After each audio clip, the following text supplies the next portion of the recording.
আমার এরকম এরকম শাড়ির ভিডিও দেখতে চাইলে একটি কমেন্টে লাইক করে দিবেন। আর আপনারা যারা শাড়ি আপনাদের বাচ্চাদেরকে পেনতে পারেন না, তারা এইভাবেই পেন দেন। তো হ্যালো আসসালামু আলাইকুম। তো আমি একটা প্ল্যান করলাম যে একটা কুচি বা দুইটা ওড়না দিয়ে আমি কুচি শাড়ি করবো। সবাই দেখতে থাকুন তো আমার কুচি শাড়িগুলো কীভাবে করি আমি। তো সবাই যেহেতু দেখছেন, তো আমি দুইটা ওড়না নিয়েছি। একটা হচ্ছে পিঙ্ক কালারের মধ্যে, এই যে এটা হচ্ছে একটা আমার আমুল ওড়নাটা, এটা হচ্ছে একটা পিঙ্ক কালার। আর এটা হচ্ছে এটা কুচির পরে শাড়িটা পরবো। এই যে এরকম ডিজাইনের এগুলো নিয়ে নিছি। প্রথমেই এই যে আমি পিঙ্ক কালারটা নিছি, কারণ এটা বেশি পাতলা কাপড়টা, সবাই দেখতে থাকেন। তো এই পাটটাকে এইভাবে যে এখানে গুঁজে দেব। গুঁজে দেওয়ার পরে এই আঁচলটাকে এইভাবে নিয়ে এসে করে আপনার এই যে আর অর্ধেক একটু আছে, কিন্তু এই পুরাটা দিয়েই কুচি দেওয়া হবে। এই পুরাটা কাপড় দিয়ে সবাই দেখতে থাকবো। আমার এই কুচি শাড়ি অনেক ভালো লাগে, কিন্তু কুচি শাড়ি আসলে শাড়ি পরতে ভালো লাগে, কিন্তু শাড়িগুলো ছোটো, আঁচলগুলো ছোটো, তো আমার দুইটা লাগে। আর রেডি শাড়ি পরলে ঠিক আছে। এই যে দুইটা ওড়না নিয়েছি, এখানে একটা কুচি দিছি, এই যে কুচি হয়ে গেছে।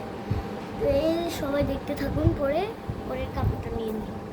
এখান থেকে একটু ফাঁকা, সেটা একটা সিফটি নিয়ে নিই, একটা সিফটি দিয়ে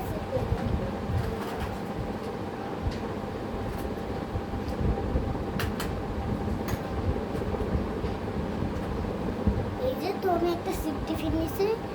এরকম সিফটি ফিনগুলো নেবেন সবাই। এই যে এরকম সিফটি ফিন নিলে আসলে একটা সহজ হবে। পরে এটাকে এরকম করে আটকিয়ে নিতে হবে এই সিফটি ফিনটা দিয়ে।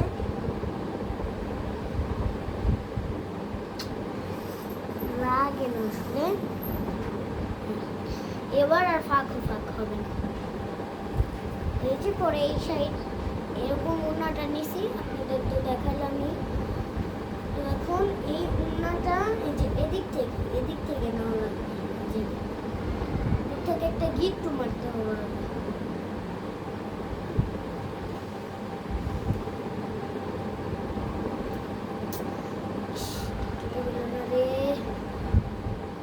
এই যে গিট্টু মারছি,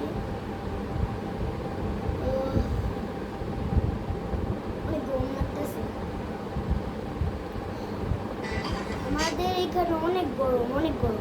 তো আপনাদের এখানে কি শীত না গরম, কমেন্টে জানাবেন।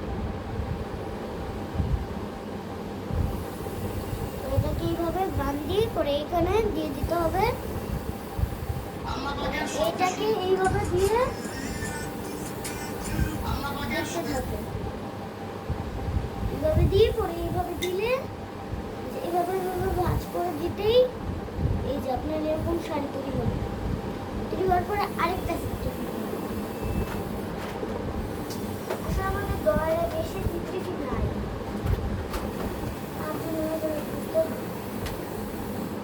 এই যে আমি আরেকটা বেগুনি কালার সিফটি ফিন নিয়েছি এরকমই।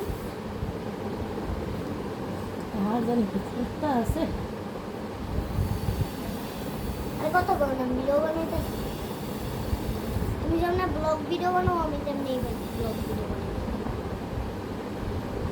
একটা পেজ খুলে দিলাম,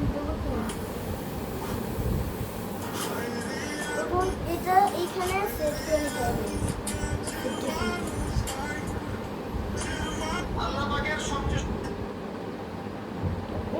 অনেক সবাই তো দেখতে থাকুন। এই যে পরে এই আঁচলটা এরকম করলেই এই যে শাড়ি তৈরি।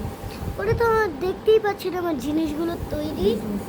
আর এইভাবেও সবটা শাড়ি আপনি শিখে যাবেন। তো আমার আজকের ব্লগ ভিডিওটা আপনাদের কাছে কেমন লাগলো অবশ্যই কমেন্টে জানাবেন। আর আমার এরকম শাড়ির ভিডিও দেখতে চাইলে একটি কমেন্টে লাইক করে দিবেন। আর আপনারা যারা শাড়ি আপনাদের বাচ্চাদেরকে পেনতে পারেন না, তারা এইভাবেই পেন। তো এরকম শাড়িগুলো আসে না, মানে আপনার শাড়িতেও পরাতে পারবেন, আবার আপনারা মনে করেন আপনাদের ওড়নাগুলো দিয়েও সেট করে নিতে পারবেন। তো আপনাদের মাত্র লাগলো 2টা সেট। তো আপনাদের কাছে কেমন লাগলো আমার শাড়িটা? আরে ঢাকা গেছে রে,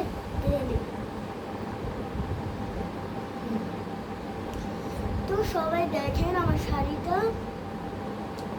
এদিক দিয়ে চুলগুলো ছাড়া রাখবে, তাহলে আরো বেশি সুন্দর লাগবে। আর এই সাইড থেকে কিন্তু আপনাদের এইভাবে দিলে এই সাইড থেকে এই যে এতটুকু আপনার হালকা হালকা একটু কুচি পড়বে, তাহলেই আপনাদের শাড়িটা একটু রেডি হবে বা সুন্দর লাগবে। এরকম গিট্টু দিলে একটু এদিক দিয়ে একটু কুচি কুচি লাগলে পরে সুন্দর লাগে। আসলে আপনারা বুঝতেই পারেন না যে এরকম শাড়ি হয়। তো আপনারা যদি বুঝতেই পারেন না, তাহলে যারা আপনাদের বাচ্চাদেরকে 2 আঁচল দিয়ে শাড়ি পরাতে চান, 2 ওড়না দিয়ে শাড়ি পরাতে চান, তাহলে আমার ব্লগ ভিডিওটা দেখবেন, দেখে পরে শাড়ি পরাবেন আপনাদের বাচ্চাদেরকে। তো দেখেন পিছন দিক দিয়ে কত সুন্দর, মনে হচ্ছে কি এটা ব্লাউজ। পিছন দিক দিয়েও সুন্দর, সামনের দিক দিয়েও সুন্দর। এত সুন্দরের জন্য সবাই পরাতে পারে। এটা পিঙ্ক কালারের জন্য বেশ ফুটে রয়েছে। আর আমার কুচি শাড়ি পরতে বেশি ভালো লাগে। আর এখন ভিডিও আমি কেটে দিই, কারণ আমার কিছু পিক তুলবো এখন আমি। তো সবাই আল্লাহ হাফিজ। আজকের ব্লগটা আপনাদের কাছে কেমন লাগলো সবাই একটু কমেন্টের মাধ্যমে বলে যাবেন। তো এখন আল্লাহ হাফিজ।